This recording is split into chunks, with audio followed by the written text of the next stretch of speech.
Untitled Chapter and DIY. Today we are going to be reviewing an air compressor. As Zoe said, today we're reviewing this GM Performance Parts GM5003 air compressor. Today's Father's Day and I just got this for Father's Day. I haven't used it yet. I just did the break-in procedure, which is letting it run after putting the oil in it for about 15 minutes with the drain valve open, just to break it in. So I've already got that done, but other than that I haven't actually used this yet. Let's go over a few things that it comes with. The manual comes with this little tire chuck, which will be nice and handy, but there's no gauge on it, so I have to get a different one. It comes with a coily air hose with the most common size 1/8 inch, I believe, NPT fitting. I think that's what it is. It fits all my air tools. I did try that out, so I don't have to get a new fitting for it.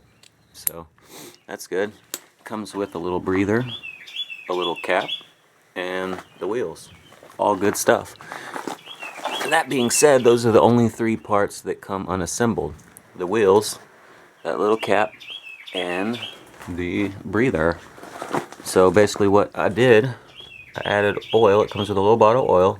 Put the whole bottle of oil in, put that little cap on, put the breather on, put the wheels on, and then let it run with the drain valve open for 15 minutes for break-in. Now, the first thing I did notice is these wheels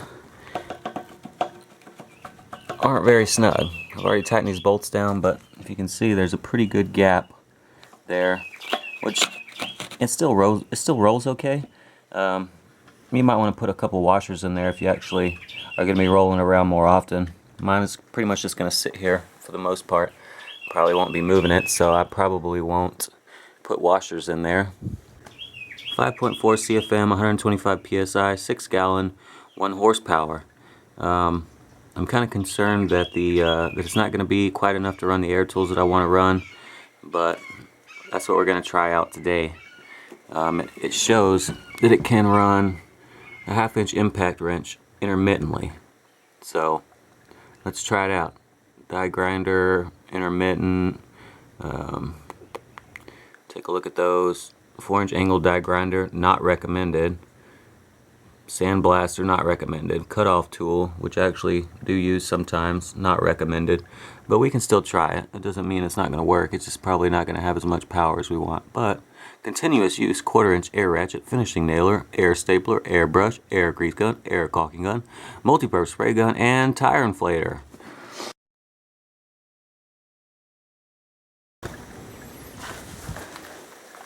Alright, so we got the air compressor on. It's fully good to go. It's set 125 PSI, which is its maximum capacity or its optimal rating or what have you. To get this wheel off, we're going to be using this Nitro Cat 1200K, which has a rating of about 1,200 pounds of loosening torque. These lug nuts are at about 80 foot-pounds, so this should have no problems breaking loose, and it does have no problems breaking anything loose with a normal compressor. So this being a small compressor, we'll see. So it is struggling a bit. Yeah. And you can see the compressor's already kicked on.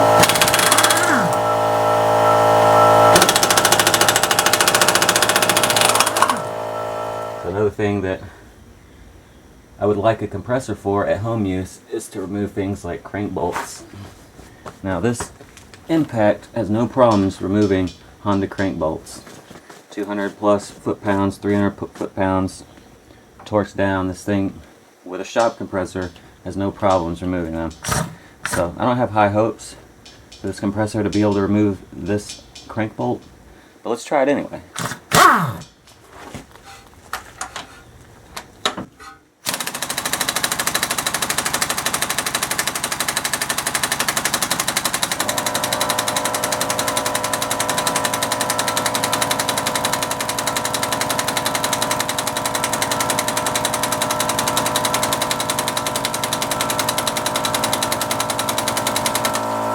That's a fail. I'm going to try and remove this bolt, or this nut rather, on this motor mount with this Ingersoll Rand 3/8 Impact. This thing isn't super strong, but it's got enough torque to remove these pretty much always with a normal air compressor. So let's give it a try.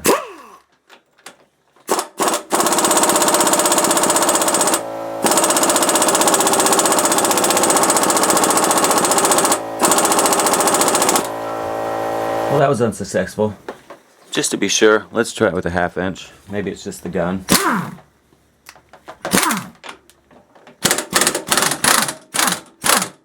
Success.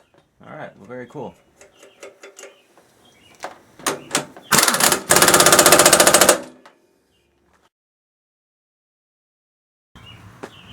Okay, for my next weapon of choice, I'm going to be using this Blue Point 1/4 inch air ratchet. Very handy. Should have plenty of power to break these radiator support bolts loose. Let's try.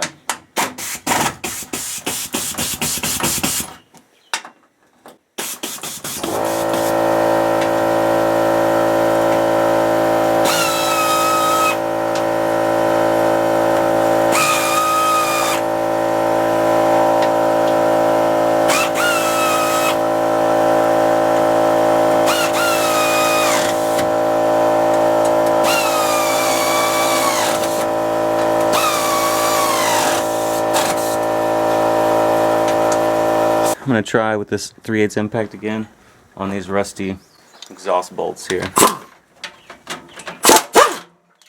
Very nice. Very good.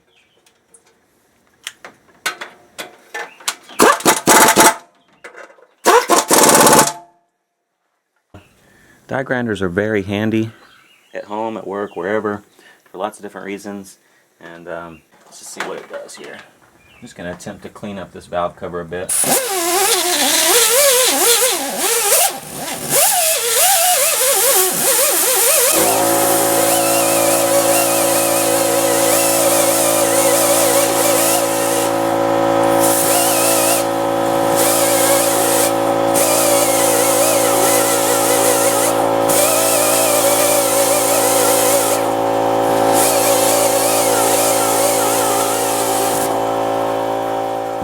If that was a gasket surface, I'd say we scored. I don't have anything I need to chisel away, but let's just see if the air hammer does anything.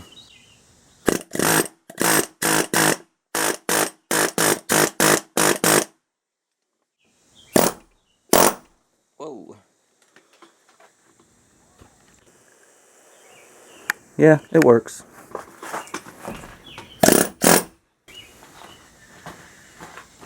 Let's see if this thing really blows.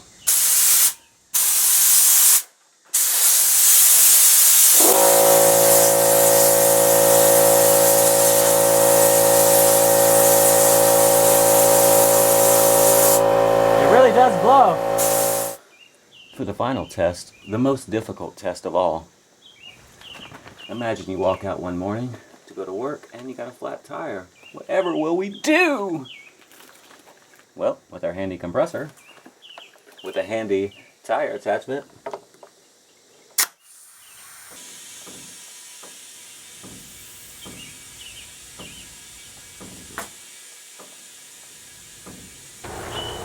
so what are our final thoughts for the average DIYer home use?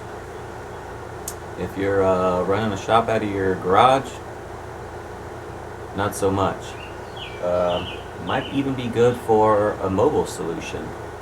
If you have a high amperage power inverter and you want to use an electric compressor, I say go for it.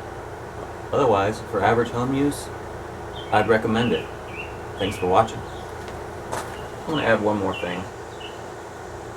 It didn't do what I didn't expect it to do. It didn't break the crank bolt loose on the crank pulley.